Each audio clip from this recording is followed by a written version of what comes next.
In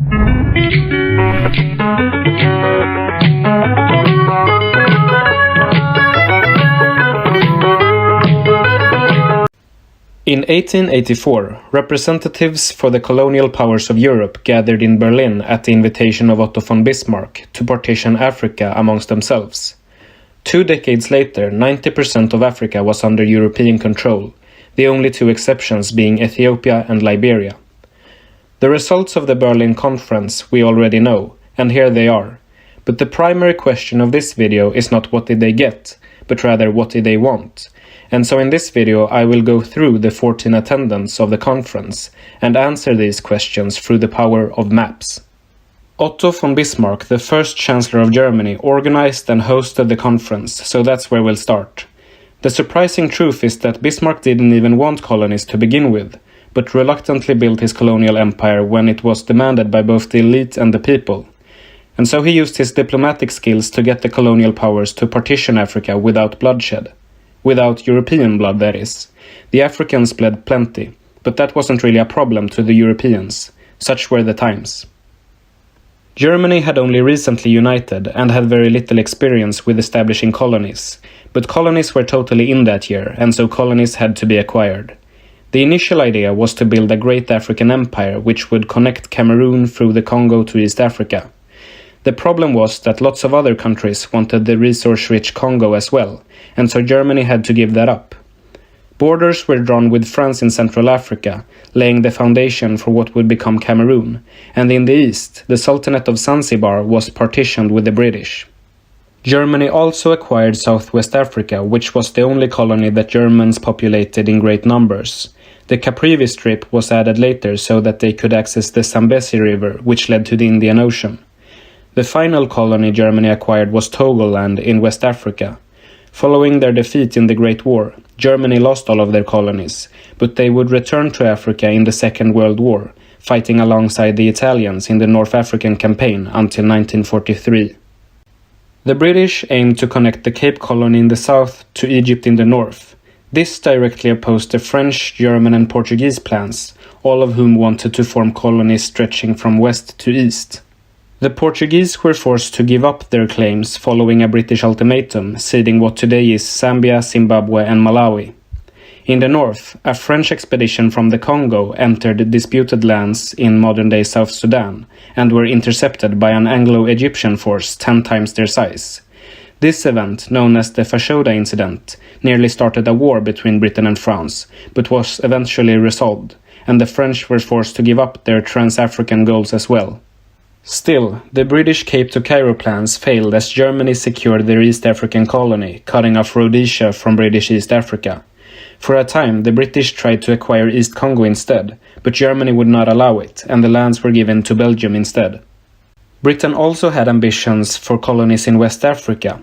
Borders were drawn with French West Africa and German Cameroon, creating what would become Nigeria. Wars with the Ashanti in modern-day Ghana eventually resulted in the British Gold Coast colony. The coast of Sierra Leone was already under British control by the time of the conference, but in 1911 the borders were extended further inland. The River Gambia was also under British rule, though they tried to exchange these lands with France for the upper Niger River without success. Finally, they acquired British Somaliland from the local Somali tribes, mainly just so that no one else would get it, not that they had much use for it anyways. As mentioned, France aimed to form a contiguous colony stretching from the Atlantic in the west to the Indian Ocean in the east. This was attempted mainly from Senegal and the Congo, but in 1898 the Fashoda Incident forced the French to give up Sudan to the British. This marked the last major conflict between Great Britain and France, and the diplomatic manner in which the crisis was solved can be seen as the beginning of the Anglo-French alliance, which stands to this day. Britain would get the Nile and France would get Lake Chad and the Congo. This didn't sit well with Germany, however, who insisted the Congo should be theirs instead so that they could cross Africa. Neither side was willing to let the other have the Congo, so eventually it was given to Belgium instead, while the rest of Central Africa was partitioned with Germany. Madagascar was conquered in the Franco-Hova Wars, and Morocco was partitioned with Spain. Libya and Eritrea was given to Italy, leaving modern-day Djibouti as a remnant of their initial trans-African ambitions. As mentioned, the great colonial powers couldn't agree on who should get the Congo, and so King Leopold of Belgium said, "Why don't you guys just give it to me?" And the others were like, "All right, it's settled then. The Congo shall go to Belgium." And Leopold said, "I didn't say Belgium, I said me." And so it was that the Congo Free State was formed not as a colony of Belgium, but as the personal property of the king, and it kinda sucked for the natives. In fact, it sucked so hard that even the other Europeans, who usually didn't mind killing and exploiting Africans, was like, "Dude, could you chill? You're giving us a bad name." But Leopold couldn't chill, and so the Congo Free State was annexed by the Belgian government in 1908. The territory of Rwanda-Urundi was put under Belgian administration following Germany's defeat in the Great War, which indirectly led to the Rwandan genocide in the 90s. Leopold was kinda crazy about colonies actually. Archives from the Belgian Ministry of Foreign Affairs and Trade show that he had interests in all of these territories. My personal favorites would have to be Wisconsin, Texas, and Portugal, of all places. Considering how he treated the Congolese, let's just be thankful that's all he ever got. The Belgian government had more reasonable ambitions of establishing a colony in Guinea, though the French-British rivalry in the region proved too hot for the Belgians to keep up with. Italy, like Germany and Belgium, had only recently united and were a bit late in the colonial game. Furthermore, Italy's geographic location, locked in the Mediterranean, made it difficult to establish overseas territories. This all changed in 1869 when the Suez Canal opened. Italy had long had ambitions on North Africa, but now the Red Sea was accessible, which led to the Indian Ocean. Working together with Britain, they established a colony in Eritrea to stop France from expanding west from Somaliland. The plan was to establish a major colony in the Horn of Africa, but the First Italo-Ethiopian War resulted in an unexpected and humiliating defeat for the Italians, who were forced to give up their claims and recognize Ethiopia as an independent state. In 1912, Italy conquered Tripolitania from the Ottomans in the Italo-Turkish War. When the Great War ended, Italy, who joined the Entente, received very little in the Treaty of Versailles. Dissatisfied, they joined the Axis powers in the Second World War. Ethiopia was finally conquered in the Second Italo-Ethiopian War, though they never formally surrendered. The Italian East African colony was finally established, and British Somaliland was annexed as well. This colony would not last long, however. It was conquered by the Allies in 1941, and Libya followed in 1943. It may seem like Italy bit off more than they could chew, but not compared to Portugal, who originally claimed basically the entire Old World, including all of Africa, according to the Treaty of Tordesillas. This was back in 1494, when Portugal was about half of the colonial powers in the world, the other half being Spain. When Portugal realized other nations would also colonize Africa, regardless of Portugal's arbitrary claims, they adjusted their ambition slightly and only claimed the lands where they had already erected their so-called pedraus, wooden or stone pillars indicating the Portuguese had already been there, and therefore the land was theirs. This too was ignored by the other colonial powers, who argued that for a claim to be valid, it had to be actively occupied and administrated. Portugal only had 3 such colonies in Africa: Angola, Mozambique, and Guinea. In the Berlin Conference, the Portuguese government presented their so-called Pink Map, which aimed to connect Angola to Mozambique. As we know, the British put an end to these plans in order to pursue their own ambitions of connecting the Cape to Cairo, which in the end also failed. Portugal at this time was seen as a declining nation, and the failure of the Pink Map project only hastened their decline, which would lead to the revolution in 1910, bringing an end to the Portuguese monarchy. After the Second World War, Portugal refused to decolonize Africa like the other European powers did, claiming their holdings were provinces, not colonies. This eventually resulted in communist uprisings supported by the Soviet Union, which after over a decade of civil war and tens of thousands of dead, led to a Portuguese defeat. Despite the Treaty of Tordesillas, in which Spain gave up any future claims to the Old World to Portugal, they would eventually seek to establish their own colonies in Africa a few centuries later, by which time the treaty was considered superseded and void. Spain acquired lands in Guinea in a treaty with Portugal and intended to expand them further inland. These lands were not administered directly from Spain, however, but from their colony in Rio de la Plata in South America. So one could argue that originally, Spanish Guinea was an Argentinian colony, a colony of a colony, also known as a cocolony. Spain never paid much attention to these claims, however, and so the French, British and Germans began settling the area instead, and the Spanish claims were reduced to what today is Equatorial Guinea. In the Berlin Conference, Spain promptly declared ownership of what today is Western Sahara, and nobody cared because it was mostly sand. Morocco was partitioned with France later on, and during the Second World War, when Germany tried to get Spain to join their side, Spain demanded these lands in return, which Germany refused. There were actually talks in the Austro-Hungarian Empire of buying Western Sahara from Spain, from which they would conquer Morocco. This never happened because, quite frankly, it was a stupid idea. Austria-Hungary was multicultural enough as it was, and such a colony wouldn't really give them any benefits whatsoever, quite the opposite. But many private parties in the Austrian half of the empire were keen on establishing a colony in East Africa in order to gain a port in the Indian Ocean. But this failed due to two main reasons. The Hungarian half of the empire actively opposed the establishment of overseas colonies, and the Austrians lacked the fleet to establish and hold such a colony. Unknown to many, however, the Austrians did manage to establish a small colony in Maputo Bay with British help, from which they planned to expand into India and China.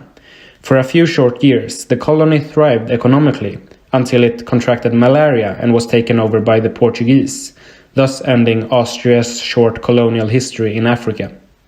At the time of the Berlin Conference, the Dutch had lost their colonies in South Africa to the British, though the descendants of the Dutch settlers, known as the Boers, had gone on to establish their own independent states.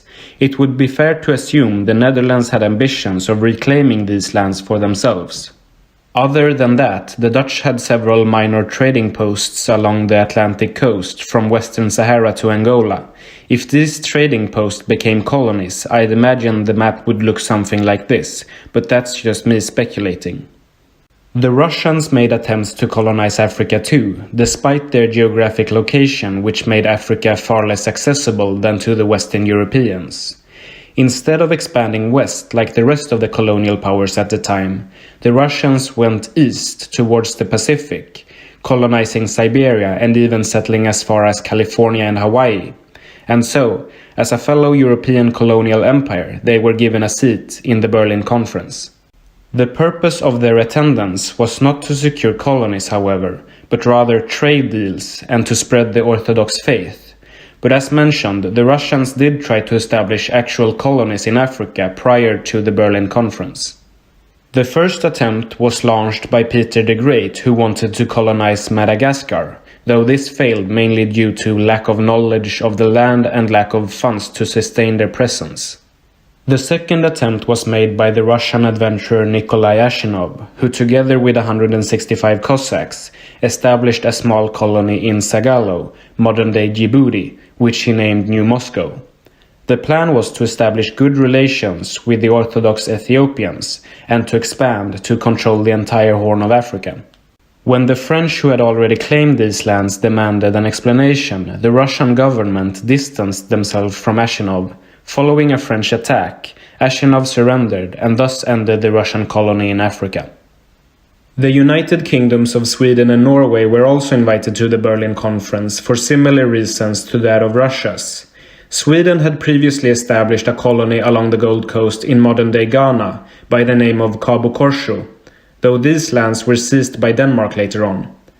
Nonetheless, it would be safe to assume that the Swedes had ambitions of expanding Cabo Corso further inland and along the coast, though this was way before the Berlin Conference. Sweden and Norway, like so many other European powers, had their eye on the Congo, though they were well aware that their chances of getting these lands in the Berlin Conference were minimal, and so they supported King Leopold's proposition and secured lucrative trade deals with the Belgians instead. Denmark too had colonies on the Gold Coast prior to the conference and ambitions of expanding them further, though these were sold to the United Kingdom as competition with local tribes and other colonial powers made these holdings ultimately unprofitable. Whether the Ottoman Empire was a European colonial power or not is debatable, I guess. In fact, they were more like the African states being partitioned rather than the ones doing the partitioning. Still, they did own Tripolitania in North Africa at the time of the conference, and so they were invited to the conference to represent their own interests as best they could. They didn't receive anything. Actually, they had lost Egypt and Sudan to the United Kingdom shortly before the conference, as well as Algeria and Tunisia to France, and afterwards they lost Tripolitania to the Italians. Despite the declining state of their empire, they had strong ambitions to reclaim these lost territories, no matter how unrealistic their chances. There were also talks of conquering Morocco, from which they would establish colonies in West Africa.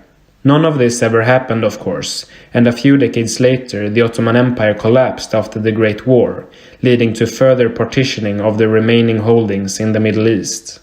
Finally, we have the United States, who was neither European nor a colonial power. Still, they were invited to represent their own interests in Africa, though they had no ambitions of establishing colonies. As a former colony themselves, the United States had fought a war of independence against the British. To then go on to establish colonies of their own just wouldn't look right. Liberia had been created to deal with the problem, as they saw it, of the growing numbers of free Afro-Americans in the United States. Still, Liberia was never a colony of the United States, nor any other country, and the Afro-Americans who settled in Liberia would eventually go on to subjugate the native Africans and turn them into their own